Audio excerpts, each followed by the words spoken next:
bien dénoncer aujourd'hui fortement, et c'est le message prioritaire qu'on veut faire passer ce matin et auquel on veut être sûr que l'ensemble des habitants de la commune soient bien informés, c'est qu'il y a aujourd'hui de très fortes suspicions de conflit d'intérêts entre Madame la maire, Madame Boucherie, du fait qu'elle ait participé activement à l'instruction du dossier de bassine.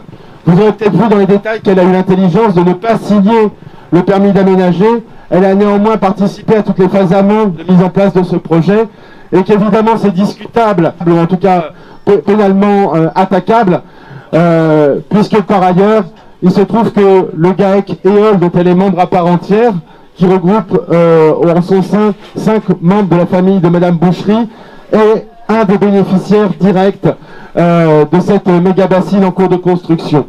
Elle est également doublée, et c'est important de le signaler, par une autre collusion en la personne de M. Pétorin, qui est à la fois conseiller municipal de la commune de Val-de-Mignon, tout en étant administrateur de la COP de l'eau, structure porteuse de ces projets de méga-bassines. Et enfin, je précise ici qu'il y a un troisième bénéficiaire de la bassine, qui se trouve être un éleveur de vaches sur la commune de Mauzé, mais où là encore la notion de conflit d'intérêt peut être questionnée, puisqu'il est lui-même fils d'un adjoint au maire de la commune de Mauzé et bénéficiaire d'une autre bassine sur Mauzé. Pour la petite histoire, c'est la famille Rabalan, c'est le GAEC du Moulin Neuf, qui a cette grande chance d'être une des seules entreprises agricoles à être potentiellement reliée à 2 bassines différentes. Et c'est ce qui fait que ce risque de conflit d'intérêt qu'on tente d'illustrer à travers les manquements à la procédure a fait l'objet ces derniers jours d'une demande et d'un recours auprès du tribunal administratif de Poitiers. 2 recours sont lancés. Un recours du type référé suspension. Donc là, c'est une mesure d'urgence et c'est passé en audience mardi et on aura le résultat lundi. Et là, un référé suspension, le principe, c'est que si le tribunal administratif juge en urgence qu'en effet, il y a tous les éléments pour laisser croire que ce projet n'est pas légal, notamment par rapport aux aspects de conflit d'intérêt, mais pas uniquement, hein. On vient aussi sur le fond, sur comment les bassines se remplissent, comment est-ce que quand on a des rivières à sec, malgré tout, la préfecture donne les autorisations pour remplir. Il y a également un deuxième recours en annulation, donc là c'est sur une temporalité plus importante, où le tribunal va observer en profondeur les arguments qui sont présentés, et il n'est pas du tout impossible, messieurs, dames, que lundi nous ayons une nouvelle victoire juridique à fêter. De la même manière qu'il y a quelques semaines, le tribunal administratif de Poitiers a disqualifié les 9 bassines d'Homme Couture en Charente, les 6 bassines de la Vienne sur la Palue, et on peut applaudir parce que vraiment c'était une très très bonne nouvelle. Je rappelle également que sur les aspects juridiques, contrairement à ce que disent les membres du gouvernement, le projet de 16 bassines dans les Deux-Sèvres est bien encore en appel à Bordeaux. Ne vous laissez pas intoxiquer par la communication gouvernementale, elle est mensongère. Quand un Darmanin, devant la commission d'enquête parlementaire, ose encore dire que le projet des Deux-Sèvres est propre juridiquement, c'est un mensonge. Effectivement, on subit plein de représailles, mais c'est pas nouveau, hein. Ça a commencé déjà en 2018 quand on n'a pas signé le protocole. On avait déjà été exclus du comité scientifique et technique. Et ensuite, en 2021, on n'a pas eu une subvention qu'on avait toujours depuis des années, qui est le FDVA, Fonds pour le développement de la vie associative. Sur le coup, je me suis dit, bon, peut-être que les pauvres, ils n'ont pas assez de sous. Mais avec le recul, sachant que l'année d'après, c'est-à-dire en 2022, ils ont menacé de nous enlever une autre subvention, et ils nous l'ont enlevé, c'est le fonds GEP, Jeunesse et Éducation Populaire, hein, parce que vous voyez bien que faire de l'éducation avec des enfants et avec un club nature, c'est extrêmement subversif. Donc ils nous ont enlevé cet argent-là aussi. Et là, depuis qu'on a déposé le recours, parce qu'on estime qu'il y a un conflit d'intérêts et que c'est pas un conflit d'intérêts, c'est une habitude de conflit d'intérêts dans tous ces dossiers-là, parce que tous les gens qui sont en position de pouvoir en bénéficier, ils sont très très bien placés dans les instances, que ce soit municipales, que ce soit tous les autres groupes de décision, en tout cas concernant l'eau. Donc c'est pour ça qu'on a mené ce recours, parce qu'en plus on a vraiment eu l'impression qu'ils mettaient les bouchées doubles pour se dépêcher de finir cette bassine avant que notre recours à nous, on en ait les résultats. Et donc à peine ce recours déposé, une semaine après, on a reçu une notification comme quoi une subvention de l'agence de l'eau nous était pas accordé. Donc c'est encore 4500 € qui partent en fumée. Donc en fait, leur argument est bidon. Ils cherchent juste à les couvrir au cas où on ait envie de refaire un recours. Voilà. Donc tout ce qu'on espère maintenant, c'est que lundi, le juge donne une décision qui aille dans notre sens. Alors, je crois qu'il y a des gens ici, à Prières, qui sont inondés ce matin.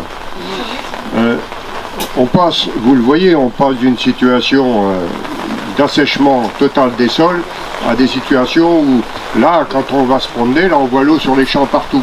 Et ces champs, moi, je les ai connus, puisque là, il y a une phrase dans une chanson qui dit c'est pas de l'eau qui coule dans nos veines, c'est la rivière de notre enfance. Je suis né à l'hôpital. Je connais ce coin-là. Moi, c'était mon terrain de jeu, jusqu'à Hussot, jusqu'à Bernusson, partout. La Subite, la source de la Subite à l'hôpital, cette rivière qui passe là, quand j'étais gamin, là, il y avait de la truite fario toute l'année, y compris au mois d'août. Et les sources de la Subite, dans le programme des bassines, c'est là qu'il y a une des principales pompes, à Monsieur Labasse, pour ne pas le citer, qui vont alimenter la bassine de Saint-Félix.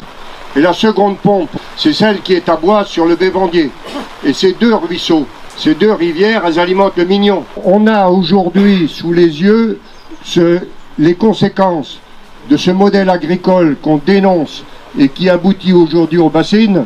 Cette agriculture qui a arraché toutes les haies, qui a défoncé les rivières, qui les a approfondies, qui a saccagé la ripisylve, qui continue à le faire, et qui, à partir du moment où les sols étaient asséchés, la seule solution que trouvent nos élus et nos dirigeants, c'est de sortir le projet complètement débile des bassines. Il n'y a pas de solution pire que celle-ci. Construire de façon complètement artificielle ces espèces de machins, mettre l'eau des nappes phréatiques au soleil, l'exposer à l'évaporation, l'exposer aux cyanobactéries. Et en plus, c'est assez fou pour considérer que ça allait se remplir, non pas avec l'eau qui déborde comme en ce moment, mais avec l'eau des nappes phréatiques, celle qui alimente nos captages. C'est absurde, totalement absurde. Et n'ont pas compris que le rôle d'un élu, c'était d'abord de travailler pour l'intérêt général et essayer d'imaginer l'avenir. Sur ces deux points, ils ont tout faux. Je sais de quoi je cause, j'ai été maire suffisamment longtemps, même là-dessus. Beaucoup d'élus qui sont issus du monde rural, et d'ailleurs quand Madame Boucherie dit dans le journal que c'est quand même malheureux si on peut plus se présenter au conseil municipal quand on est agriculteur, eh ben, il faut que les agriculteurs se présentent dans les conseils municipaux, mais pour travailler pour l'intérêt général, pas pour travailler pour leur exploitation ou leurs copains. Un autre élément important dans la chronologie qui nous a vivement incité à maintenir ce rendez-vous ce matin, c'est que hier à Paris, au Conseil d'État, nos camarades des soulèvements de la terre, et nous indirectement, puisque on le dit haut et fort, bassine non merci, nous sommes nous aussi les soulèvements de la terre. Bravo!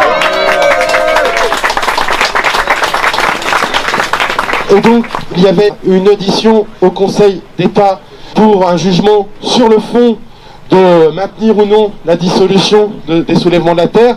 Donc aujourd'hui, nous n'avons pas le résultat.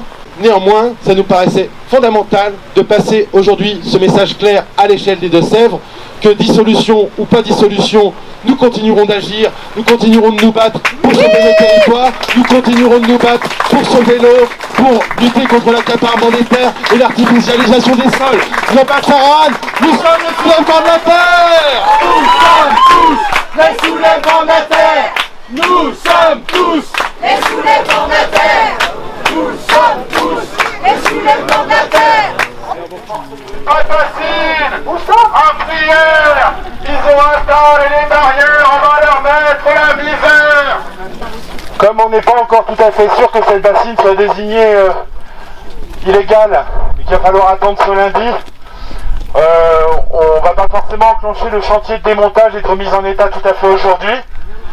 Néanmoins, la modalité de l'action qu'on vous propose, c'est pour ceux qui le veulent, c'est de vous mettre le long des grilles, d'essayer de faire le linéaire le plus long possible le long des grilles. Donc voilà, vous êtes invités à venir manifester votre mécontentement et à faire un joli brassage de grilles. Voilà. Là on s'aperçoit qu'elles sont pas si solides. Voilà. Ça bouge! Oh putain, ça tombe! Oh ça tombe! Ça tombe!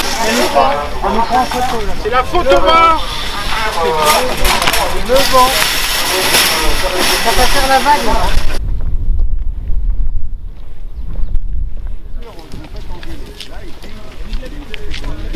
Il en vaut pas la peine, il en vaut pas la peine, il en vaut pas la peine. Non, mais c'est bon, tu veux lâcher. Si ça les amuse, ils sont contents. Oui, ils sont contents. Tu filmes-moi, toi. Je suis sur la voie publique, madame. Pensez à nos enfants. Brille par brille, vache par vache, on démontrera toutes les bassines. Par grille. Par vache. On démontrera toutes les bassines.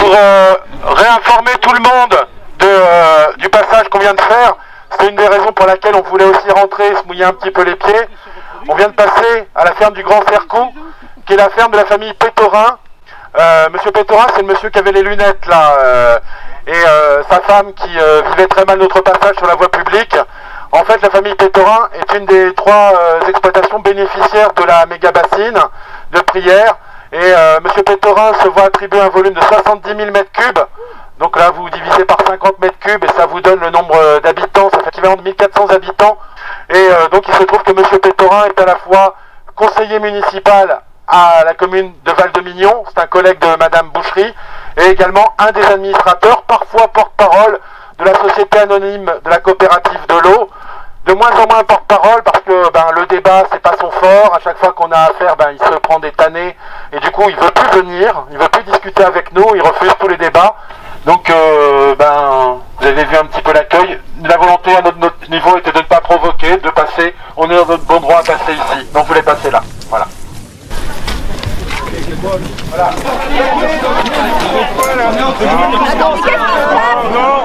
Vous énervez pas. Pas de mouvement brusque. Allez, ça va bien se passer si vous partez. Ça va bien se passer si vous partez. Ça va bien se passer si vous partez. C'est bon. Vous partez, tout se passera bien. C'est une demande de M. Béranger. Est-ce que c'est le gradé qui ordonne cette manipulation? Première sommation, reculez s'il vous plaît.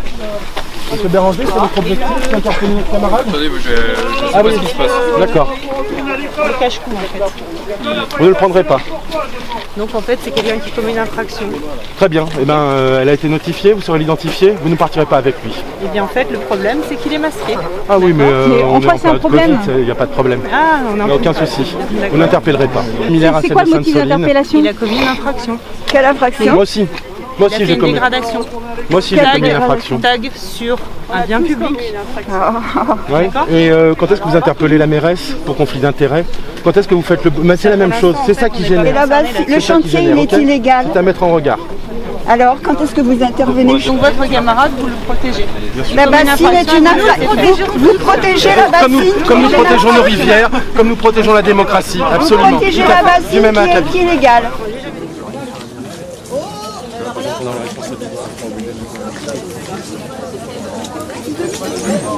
Bon, on nous informe que la marée chaussée va se retirer. Nous, à notre niveau, la garantie qu'on apporte au niveau de l'orga, c'est qu'il n'y aura pas de détérioration de l'édifice public de la mairie. Donc j'invite tous les gens de l'orga à maintenir ce truc-là, et c'est la condition de leur retrait. C'est bien ça, monsieur Béranger?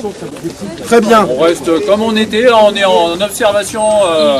On était cool ce matin. La raison pour laquelle la gradée est intervenue, c'est qu'il semblerait que l'infraction, apparemment, un TAC aurait été mis sur l'espace public, et c'est ce qui s'est donné pour elle le droit de s'arroger, le fait de faire ce n'importe quoi là, de faire prendre des risques pour eux les premiers, pour nous en second.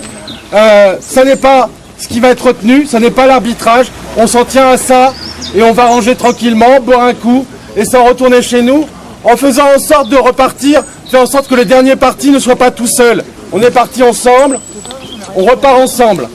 Ok? Non, Saran.